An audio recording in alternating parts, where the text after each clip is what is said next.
সাহিত্যের ভাণ্ডারে ছোট গল্পের একটি বিশেষ জায়গা রয়েছে।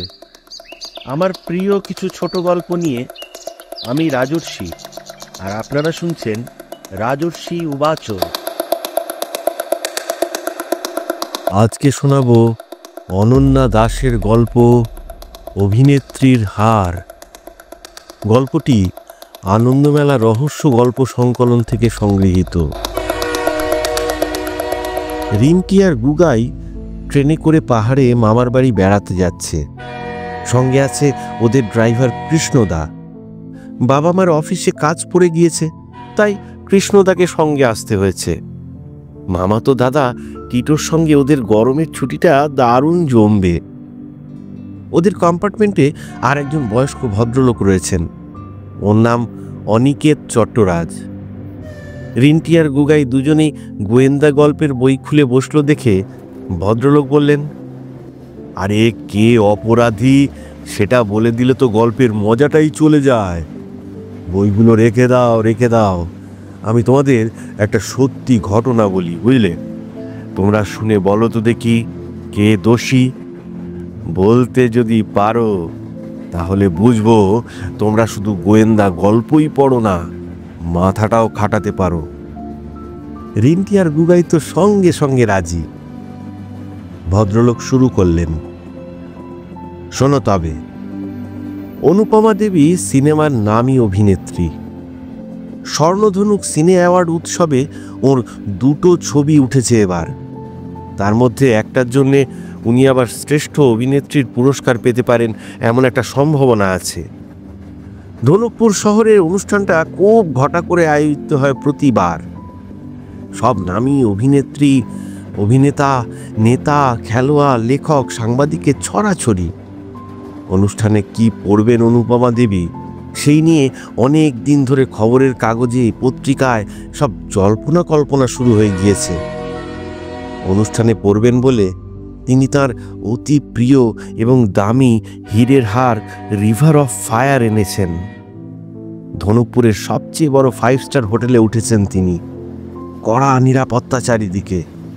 ওর চেনা লোক আর হোটেলের স্টাফ ছাড়া উনি যে তলায় উঠেছেন সেই তলায় কারও যাওয়ার অনুমতি নেই। তবে এর আগে একটা ঘটনা ঘটেছে। ধনুকপুরের ওসি অজয় সামন্ত একদিন হঠাৎ অনুপমা দেবীর বাড়িতে হাজির। অনুপমা দেবীকে তিনি বললেন, দেখুন ম্যাডাম, আপনি যে স্বর্ণধনুক অনুষ্ঠানে আপনার রিভার অফ ফায়ার হারটা পরবেন সেই কথাটা চারিদিকে অলরেডি রটে গিয়েছে। হোটেলের মধ্যে ব্যাপারটা অন্যরকম। সেখানে নিরাপত্তার ব্যবস্থা নেওয়া সম্ভব এবং নেওয়া হচ্ছে, কিন্তু আপনি যদি হারটাকে অনুষ্ঠানে এবং তার পরের পার্টিতে পড়ে যান তাহলে আপনার নিরাপত্তার জন্য আমাদের যে পরিমাণ অর্থ ও লোকবল লাগবে সেটা ডিপার্টমেন্টের পক্ষে বাঞ্ছনীয় নয়। তাই বলছিলাম কি, আপনি যদি ওই হারটা না পরেন তাহলে আমি আর আমার পুলিশ ডিপার্টমেন্ট আপনার কাছে কৃতজ্ঞ থাকব। অনুপমা দেবী একটু ভেবে বললেন, দেখুন, আমি তো লোকজন, সাংবাদিক সকলকে ব্যাপারটা বলে ফেলেছি। ভুল করেছি জানি, কিন্তু ছোড়া তীর আর মুখে বলা কথা তো ফিরিয়ে নেওয়া যায় না। তাই হার আমাকে পড়তেই হবে, না হলে তো আমার সম্মান থাকে না, বুঝতে পারছেন? তবে আপনাদের কথা ভেবে আমি একটা কাজ করতে পারি। এখনো সময় আছে। আমি ওই হারটার একটা অবিকল নকল তৈরি করতে পারি। নকলটাই না হয় আমি অনুষ্ঠানে পরব, আর সেটা হারালেও আপনাদের মাথা ঘামাতে হবে না। উত্তম প্রস্তাব অনুপমা দেবী। আপনার সহযোগিতার জন্যে ধনুকপুরের পুলিশ ডিপার্টমেন্ট আপনার কাছে কৃতজ্ঞ থাকবে। তা সবকিছু প্ল্যান মাফিক চলল। অনুপমা দেবী তার রিভার অফ ফায়ার হারটার নকল তৈরি করিয়ে নিলেন অনুষ্ঠানে পড়ার জন্যে, এবং অনুষ্ঠানে সেটাই পরে গেলেন। সব কিছু ভালোভাবে সম্পন্ন হলো। শ্রেষ্ঠ অভিনেত্রীর পুরস্কার পেলেন অনুপমা দেবী। পার্টি সেরে রাত 3টে নাগাদ হোটেলের ঘরে ফিরে হারটা রাখতে গিয়েই চমকে উঠলেন তিনি। হোটেলের ঘরের আলমারিতে একটা ভেলভেটের বাক্সে আসল রিভার অফ ফায়ার হারটা ছিল। সেটা হাওয়া। রাত বিরেতে অজয় সামন্ত ডাক পড়ল। অনুপমা দেবীকে উনি বললেন, আপনাকে মানা করা সত্ত্বেও আপনি আসল হারটা আনলেন? বারে, আপনি তো বলেছিলেন যে হোটেলের নিরাপত্তার ব্যবস্থা করা, তাই আমি ওটা হোটেলেই রেখেছিলাম। অজয় সামন্ত মাথা নাড়লেন। মনে মনে ভাবলেন, সত্যি বাবা, এসব অভিনেতা অভিনেত্রীদের নিয়ে আর পারা যায় না। খোঁজ খবর নিয়ে আর ঘরের বাইরে লাগানো সিসিটিভি ক্যামেরা দেখে জানা গেল অনুপমা দেবীর অনুপস্থিতিতে ওর ঘরে 4 জন ঢুকেছিল। ওর ভাই রজত, ম্যানেজার অলোক সিংহ, পরিচারিকা যশোদা আর হোটেলের কর্মচারী বেলা। রজতবাবু বললেন, অনুপমা দেবী ওকে শাল নেওয়ার জন্য পাঠিয়েছিলেন। হোটেল থেকে বেরিয়ে লবিতে গাড়ির জন্য অপেক্ষা করার সময় এসিতে ওর নাকি ঠান্ডা লাগছিল। ম্যানেজার অলোক সিংহ ঘরে গিয়েছিলেন অনুপমা দেবীর অনুষ্ঠানের স্পিচের শেষ সংস্করণটা আনতে। গাড়ি করে অনুষ্ঠানে যাওয়ার পথে স্পিচটা ঝালিয়ে নিতে গিয়ে ওর খেয়াল হলো সেটা যে কাগজে লেখা ছিল সেটা হোটেলের ঘরেই ফেলে এসেছেন।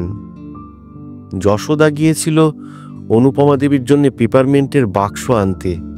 সকলেই জানে ওর মিন্ট খাওয়ার স্বভাব আছে। অনুষ্ঠানে পৌঁছে ওর খেয়াল হলো পার্সে যে বাক্সটা রয়েছে তাতে মিন্ট নেই। 3 জন 3 সময়ে যান ঘরে।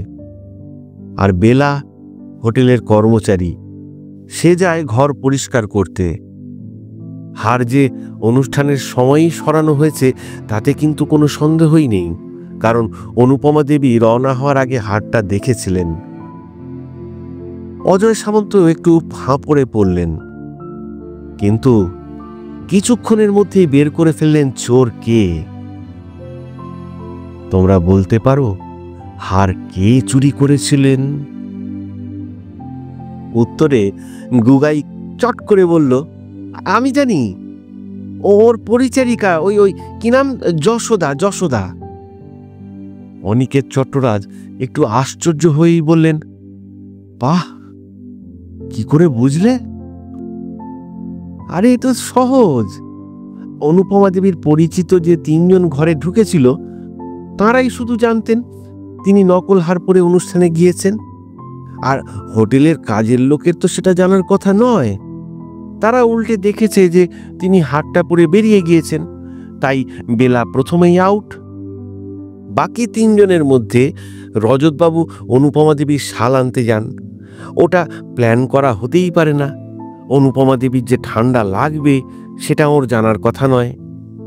আর ম্যানেজার অলোকবাবুরও ওই একই অবস্থা। স্পিচটা যে অনুপমা দেবী ফেলে আসবেন সেটা তো আর জানার উপায় ছিল না। কিন্তু যশোদা হারটার কথা জানতো। সে তাই অনুপমা দেবীর ব্যাগের পেপারমিন্টের বাক্সটা সুযোগ বুঝে খালি করে রাখে। মিন্ট না থাকলে উনি যে ওকে আনতে পাঠাবেনি সেটা সে জানতো। আগেও নিশ্চয়ই ওই রকম ঘটনা ঘটেছে, তাই হার ওই যশোদাই সরিয়েছে। অনিকেতবাবু শুনে বললেন, সাবাস, তবে তবে এর মধ্যে কিন্তু একটা ক্যাচ আছে। অজয় সামন্ত যশোদাকে চোর হিসেবে ধরিয়ে দেওয়ার পর অনুপমা দেবী খিলখিল করে হেসে উঠে বললেন, আরে ওই দ্বিতীয় হারটাও নকল ছিল, কিন্তু আমি একটু যাচাই করে দেখতে চাইছিলাম যে আমার চারপাশের লোকজন কতটা বিশ্বাসী, তাই 2টো নকল হার তৈরি করিয়েছিলাম। আসলটা যে ব্যাংকের লকারে আছে সেটা আর ওদের বলিনি।